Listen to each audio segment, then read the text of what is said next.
Never before has the topic of player safety and football helmet safety been such a hot-button issue across the country.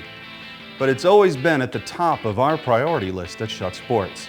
Our message for nearly 3 decades has been consistent. Properly fitting your helmet is the most important thing you can do. And that brings us to Auburn University, where today the 2010 national champions, top power in the SEC and one of the top programs in the country, is going to give us a behind-the-scenes look, a sneak peek at how they properly fit helmets as the Tigers get ready for Spring Ball 2012.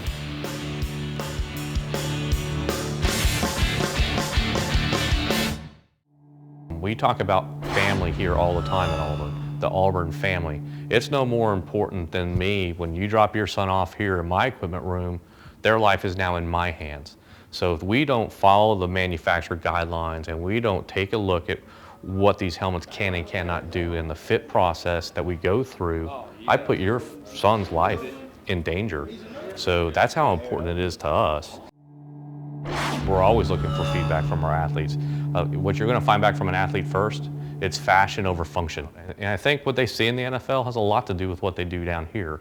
And when you put this helmet on, I want you to pull at the ear hole, all right? And then kind of touch your forehead and roll it back.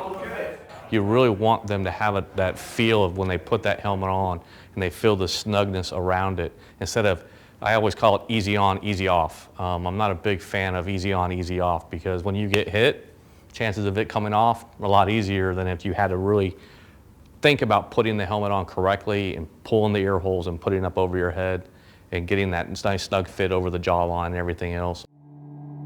Everybody's heard that ring to your bell theory. You know, we don't want the helmet to move. We want the helmet to stay intact with the brain or the skull because we want the helmet to accept the load and the shock. That's what it's there for. Okay, so I got 3 points I'm going to check for height, and you're passing all 3 of them now. You're not sitting too high like you were. Got the forehead, got your ear. I can see your ear. I can even put my finger in if I wanted to. Your occipital bone back here is covered. So if I have that independent movement with the helmet and the head, and you take a hit, now your head's getting hit twice, because now you're going to get hit by the hit itself and then hit by your helmet. You really don't want that. You really do want that nice snug fit to, you know, have that blow go through the helmet and not through your head.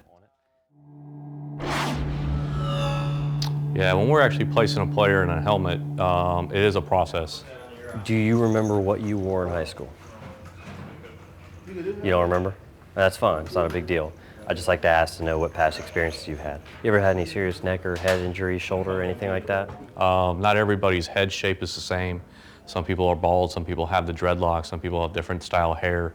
What we'll do is take that process and really go through, did they have any concussions before they came to Auburn?